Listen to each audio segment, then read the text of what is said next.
Good morning. Good morning. Good morning.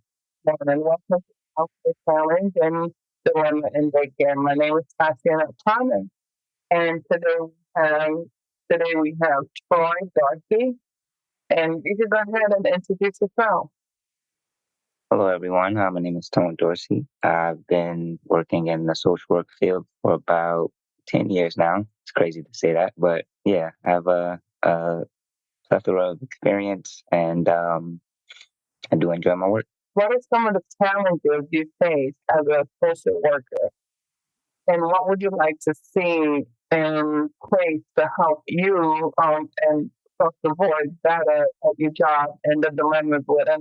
As a social worker, I feel like the biggest challenge for anyone within the field is helping the population we serve get access to as many resources as possible, um, and just help improve overall knowledge of what's available. I feel like a lot of underprivileged communities, that's the real disadvantage. They just don't have access to things that others do. They don't have resources that others do. And I feel like the biggest challenge in social work is making sure that everything is accessible to help people strive. Okay.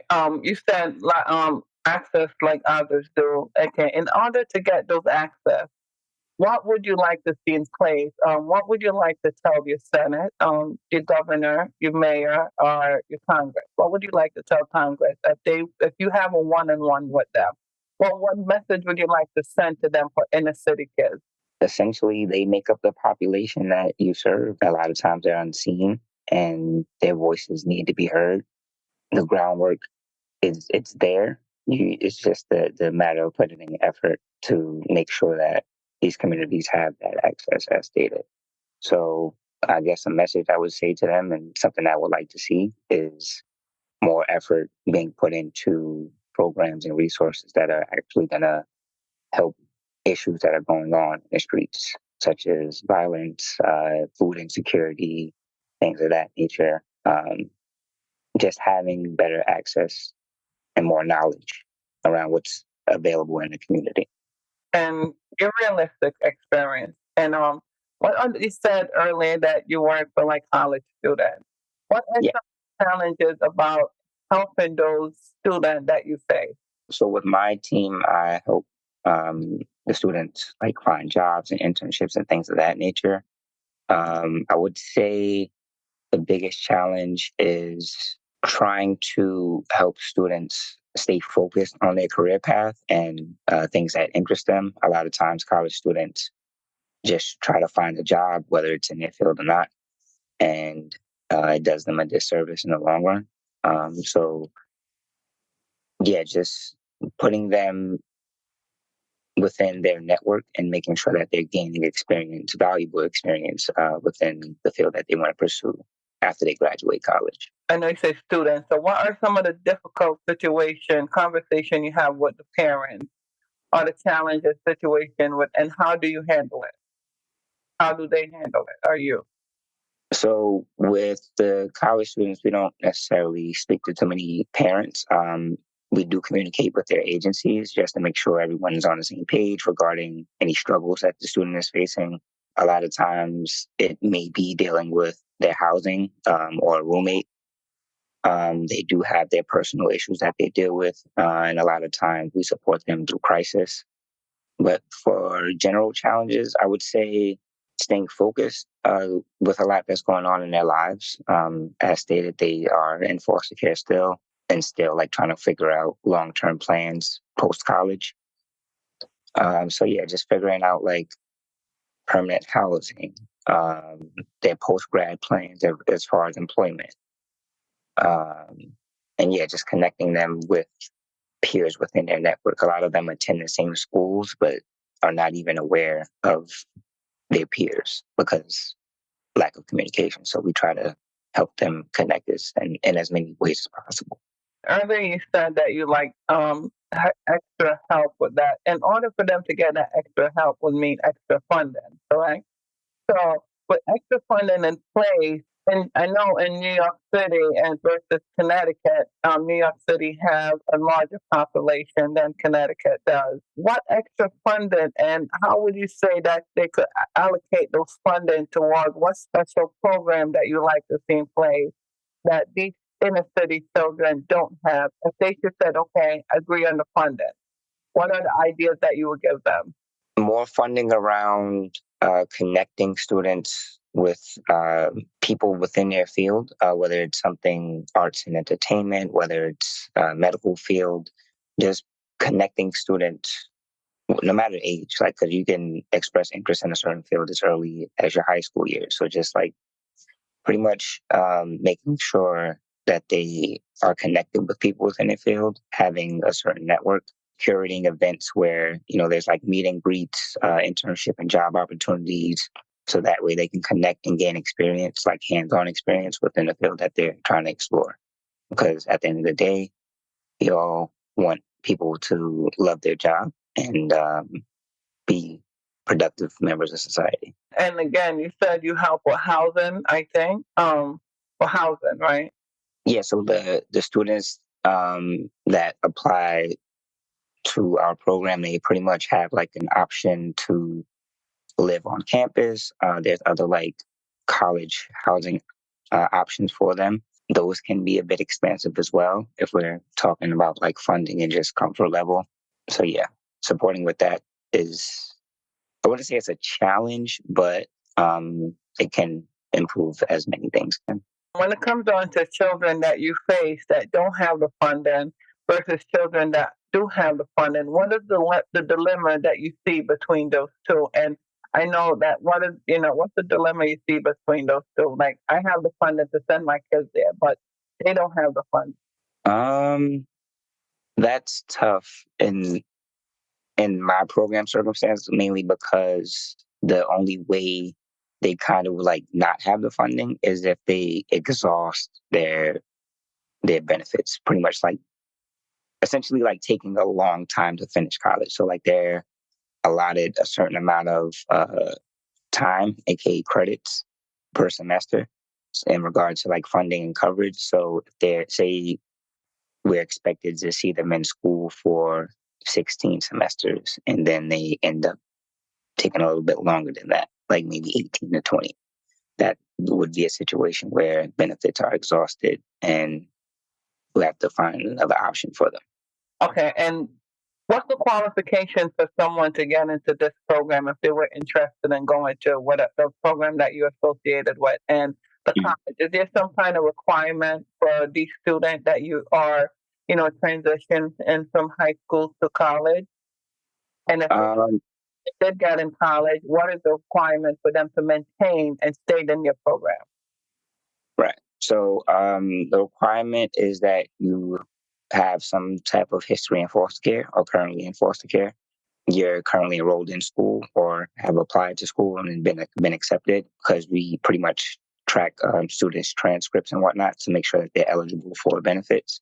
And you have to maintain a GPA above 2.0. In the case of a freshman just entering college, we would track that following their first semester. Okay, and if someone would like more information in those programs or a parent, a child that's in foster care that feel like, you know what, there's no way out. And how would they be able to get into that program? Is there a website that you guys have where they could just log on to and find out? I would have to find a link because I know we have like that website with our applications and whatnot, and all info would be on there. Then I would just put it in the link where they could find it. And as far as I know, you said that foster care is how long do they age out of this program, or you go what age you stop taking them? I'm not gonna say we stop because there's So I could the enroll. the age range is, well. Are you in foster care? You would still have to be in foster care, so no, you would not enroll. But I would say we have a large age range.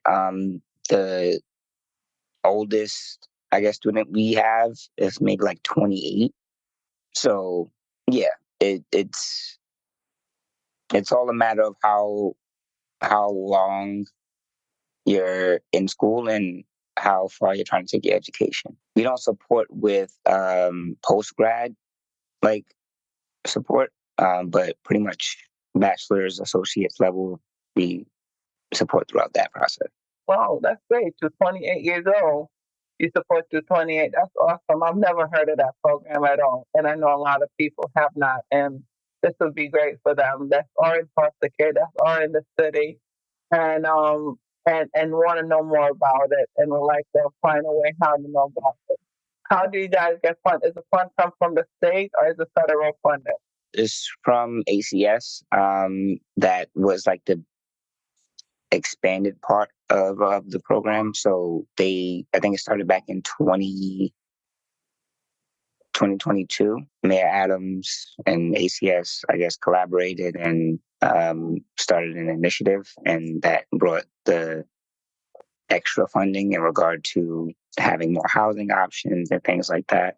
What are some of the conflicts that you face when it comes on to dealing with employees that are not social work? They're like, because I know some of them, like in the foster parents, or some of them that are like teachers that's in the camp because you go with a camping. And what are some of the conflict that you face when placing these kids into these programs, other employees? What do you mean, like external referrals and things like that? Um, I would say just matching. Like sometimes a therapist isn't a good match, or the type of therapy that they do isn't a good match for a student. A lot of times it helps when the service provider is someone that looks like them. A lot of times students relate and open up a little bit more when he can see someone that has similar backgrounds or experiences them. So I would say the struggle would be the lack of diversity, probably.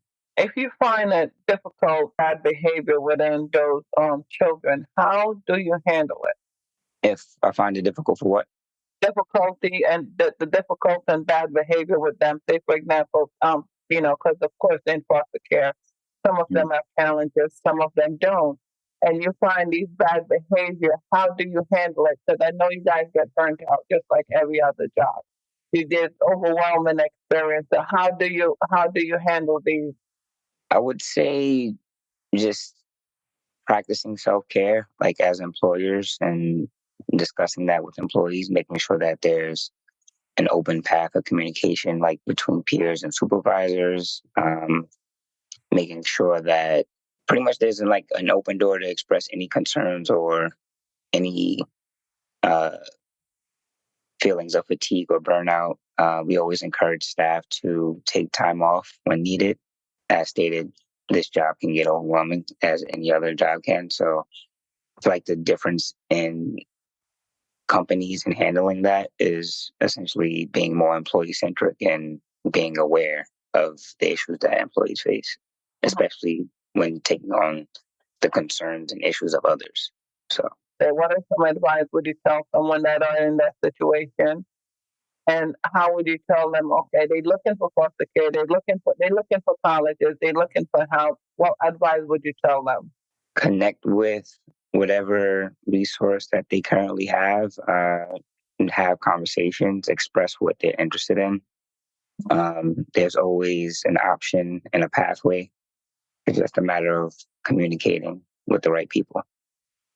And it's not every state that have that fund that have these services. I don't know for Connecticut if they have. I have a few social workers that's coming on, so I'll find out if they have it. And again, don't forget the website that they can find with these funding from what is in New York.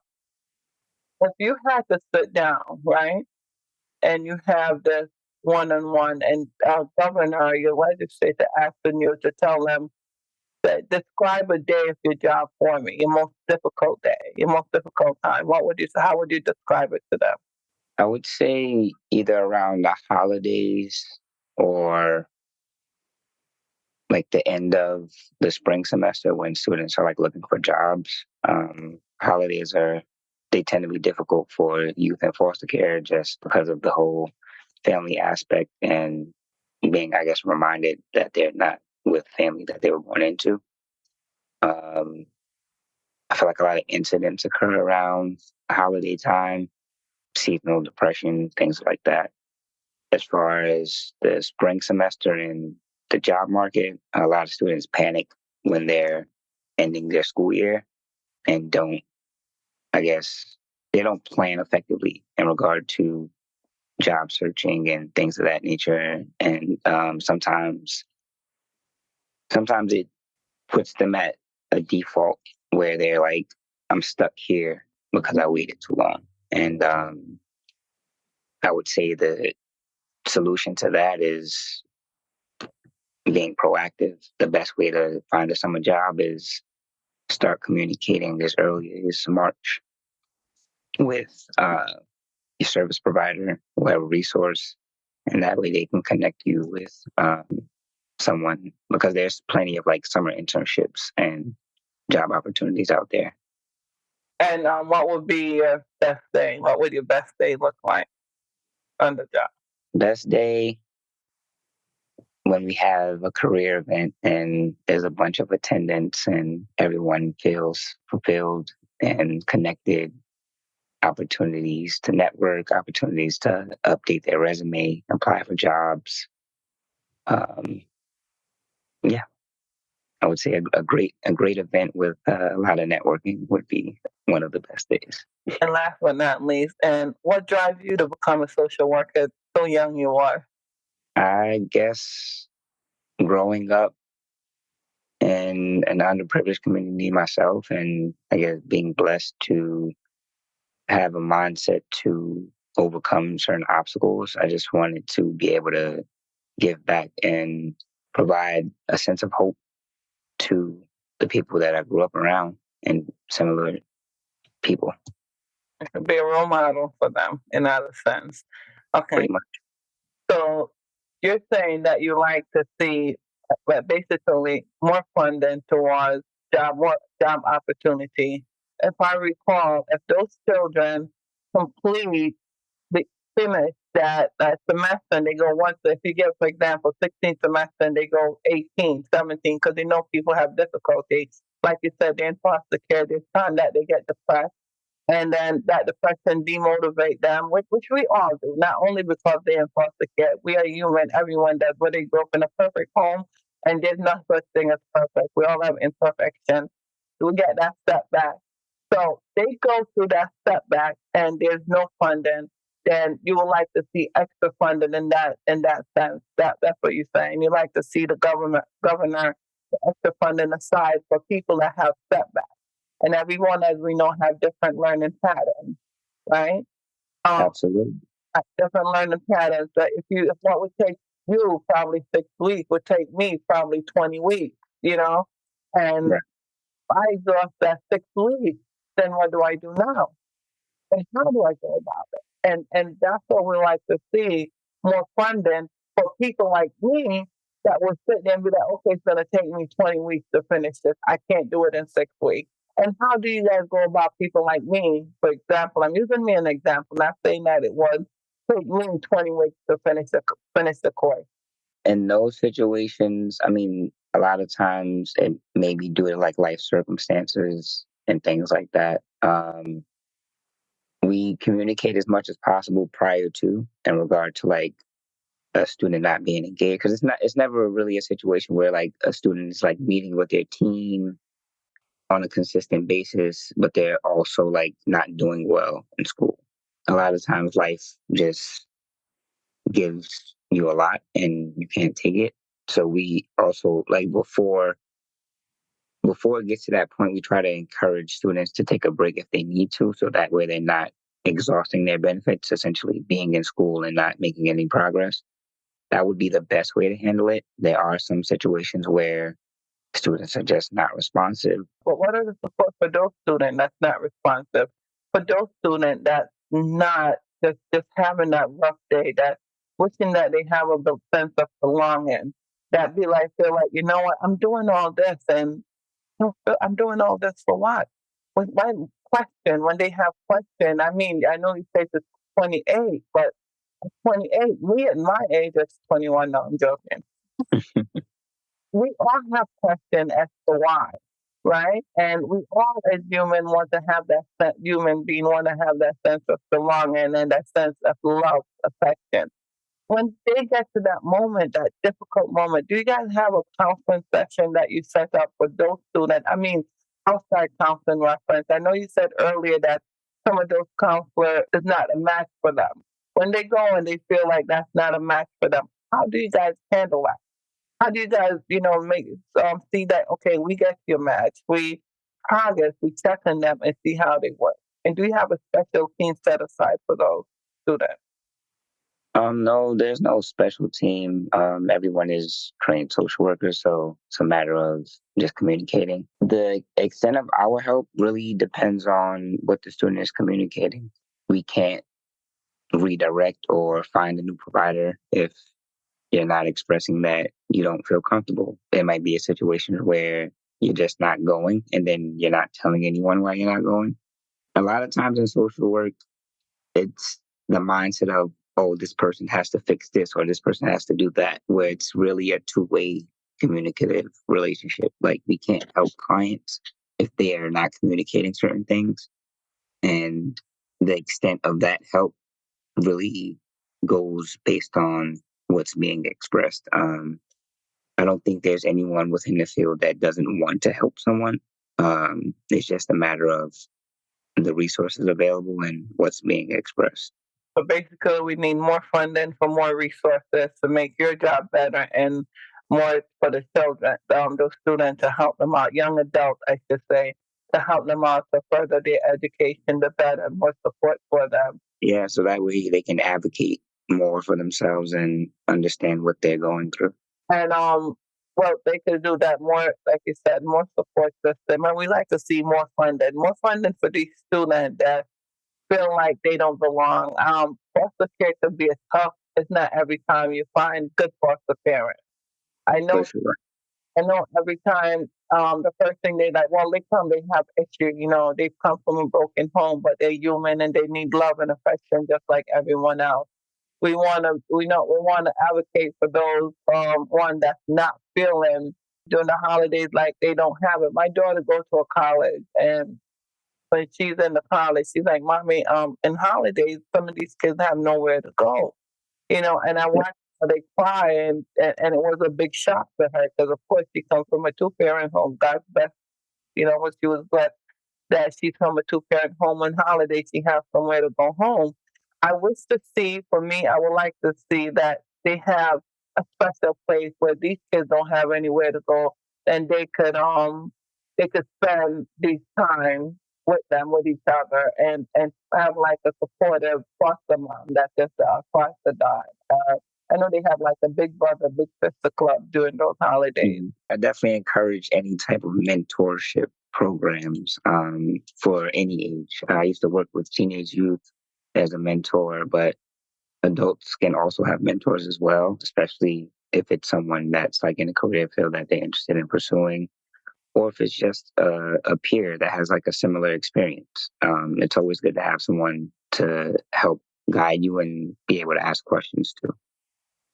So the website is Fostering Colleges Success. What's that? Fostering College Success Initiative.org. That part. Okay, so that's the one they could get you at. All right. So again, I thank you for coming on today and taking the time out. And I will. We probably could have another episode one day and more topic, and let's see if we could get more funding for your program and more funding for these students, these young adults, and more of a support team. I hate the narrative around foster care. I hate the fact that branded on them all through, like they carried all through adult work. This person was in foster care. That's not who they are. That don't define Mhm. their For sure. care they were somebody. I know some of the parents make mistakes, some of them just give up on their kids. But there are people out there like you that really care about them and really want to see them successful. And I thank you. I thank you for that. I thank you for all the effort. And as a young leader, young man, as a leader in your community, thank you for being that mentor for them. And I appreciate you and all the work that you've done. Thanks for having me, and I'll continue to do the work and continue to stay passionate. Thank you. All right. Have a great day.